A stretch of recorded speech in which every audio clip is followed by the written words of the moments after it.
Have you ever noticed how your mind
actually a form of control, or at least the illusion of it? When you analyze a past conversation obsessively, You're trying to retroactively control the outcome. When you imagine future scenarios repeatedly, you're trying to prepare for every possibility so nothing can hurt you. Your mind operates on this belief: if I think about it enough, I can control it. If I prepare for every outcome, I'll be safe. But here's what your mind doesn't understand. You can't think your way into emotional safety. You can't analyze your way out of vulnerability. You can't control other people's perceptions by replaying your words 1,000 times in your head. The only thing overthinking actually controls is your sleep, and your peace, and your presence in the moment. Let me tell you about something researchers discovered when studying rumination, the clinical term for repetitive, intrusive thinking. They found that people who ruminate aren't actually bad at problem solving. In fact, they're often excellent at it. The issue isn't cognitive ability, it's tolerance for ambiguity. Overthinkers struggle with the gap between what they know and what they want to know. They can't settle into uncertainty. They need resolution, clarity, answers. And when those aren't available, their minds keep searching, keep analyzing, keep trying to fill that gap. This is why overthinking intensifies at night. Darkness is the ultimate ambiguity. You can't see clearly. You can't verify your concerns. You can't reach out to people for reassurance. All you have is your mind and its interpretations. And those interpretations, left unchecked, tend to drift toward the negative. Psychologists call this the negative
anxious attachment styles, who learned early in life that connection is unpredictable and that they must constantly monitor relationships for signs of withdrawal, are significantly more likely to overthink. For these individuals, nighttime represents a separation. During the day, they can interact with others, gather evidence that they're valued, receive reassurance. But at night, alone with their thoughts, that separation anxiety activates. The absence of external validation creates a vacuum, and their minds fill it with worry. If this resonates with you, here's what I want you to understand. Your overthinking isn't a personality flaw. It's a learned response. At some point, probably early in your life, hypervigilance to relational cues helped you feel safer. Your mind learned that if you could just pay close enough attention, analyze deeply enough, you could prevent abandonment or rejection. But what served you then is exhausting you now. The truth is, most of what you overthink about at night falls into a few categories. Social interactions. You replay conversations, analyze tone, interpret facial expressions, question whether you said the right thing or revealed too much or came across wrong. You're trying to read minds because you're afraid of what those minds might think of you. Decisions you've made. Should you have taken that job? Should you have stayed in that relationship? Should you have spoken up or stayed silent? You're trying to retroactively verify that you made the right choice, as if thinking about it more will change the outcome. Future scenarios. What if this happens? What if they think that? What if it goes wrong? You're trying to control the future by living through every possible version of it in your head. And existential concerns. Who am I? What's the point? Am I wasting my life? These emerge when your mind, having exhausted the immediate concerns, reaches for something bigger to analyze. Notice what connects all of these: uncertainty, Every single one involves something you can't fully know or control. And your mind, uncomfortable with that uncertainty, keeps thinking as if thought alone could transform the unknown into the known. But here's what's really happening in those moments. You're not actually seeking answers. You're seeking relief from the anxiety that uncertainty creates. And thought, no matter how thorough, can't provide that relief. Only acceptance can. Let me tell you something about the physiology of nighttime overthinking. When you lie awake thinking, your body is experiencing a stress response. Your amygdala, the brain's alarm system, is activated. Your cortisol levels, which should be dropping as you prepare for sleep, remain elevated. Your heart rate increases slightly. Your muscles tense. Your body is in a state of alert, as if preparing for a threat. And here's the fascinating part. Your body can't distinguish between a real threat and an imagined one. When you're lying there replaying that embarrassing moment, your body responds as if it's happening right now. Your physiological stress response is identical whether you're actually in danger or simply thinking about a social interaction from last Tuesday. This creates a feedback loop. Your thoughts trigger a stress response, which makes it harder to think clearly, which increases the intensity of your thoughts, which heightens your stress response. You're stuck in a cycle where your mind and body are amplifying each other's distress. And the longer you lie there, the more your brain associates your bed with anxiety rather than rest. Sleep researchers call this conditioned arousal. Your bed becomes a cue for overthinking rather than sleeping. This is why, paradoxically, overthinkers often feel exhausted but can't sleep. Their bodies are tired, but their minds have learned that lying down is the signal to start thinking. But here's where this gets truly interesting. Recent research on rumination has discovered something unexpected. When people who overthink are asked to write down their repetitive thoughts, to externalize them, the intensity of those thoughts decreases significantly. Why? Because overthinking often serves as a form of mental holding. Your mind is trying to remember concerns, process emotions, solve problems, all simultaneously, all internally. Writing them down, or even speaking them aloud, tells your brain, I've captured this. I don't need to keep it in active memory anymore. It's like your mind can finally set down a heavy bag it's been carrying. This reveals something crucial about overthinking. It's often not about the content of your thoughts at all. It's about the process. Your mind isn't necessarily concerned about that specific conversation or that particular decision. It's concerned about the general threat of being rejected, failing, or losing control. The specific thoughts are just the current vehicle for expressing that underlying anxiety. And maybe this is what you need to hear tonight. Your overthinking doesn't mean you're broken. It doesn't mean you're weak or neurotic or beyond help. It means you're a person who cares deeply about how you affect others, about making the right choices, about understanding yourself and your place in the world. The same mind that keeps you awake with worry is also the mind that's capable of profound empathy, careful consideration, and deep reflection. Overthinkers are often the most conscientious people in any room. They're the ones who notice when someone's upset. They're the ones who consider multiple perspectives. They're the ones who take responsibility seriously. The problem isn't that you think too much. It's that you haven't learned how to redirect that powerful analytical mind towards something other than self-criticism and catastrophizing. Because here's the truth. That mind of yours, the one that won't quiet down at night, isn't your enemy. It's actually trying to help you. It's just using out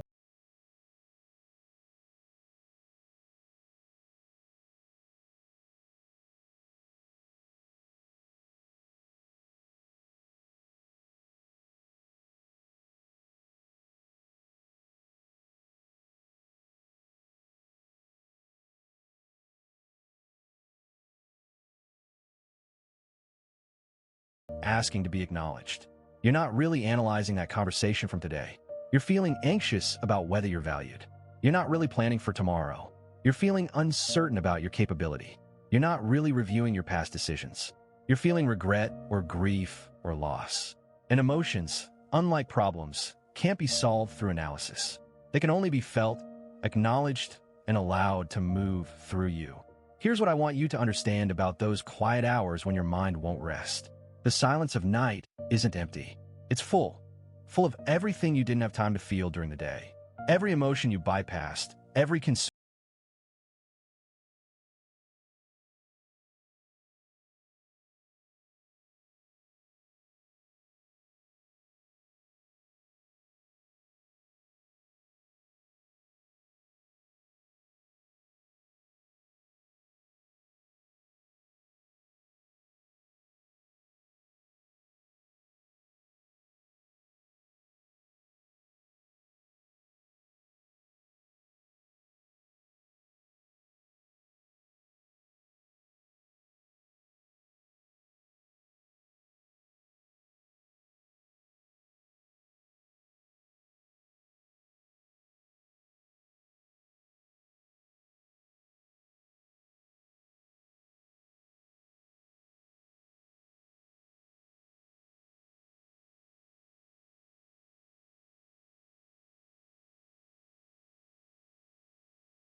and to trust that even in the darkest hours, it's doing its best to take care of you.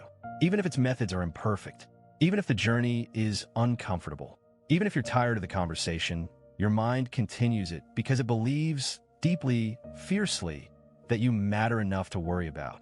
And maybe that, more than anything, is what you need to remember as you close your eyes tonight. You matter. Your concerns are valid. Your feelings are real. And you're going to be okay.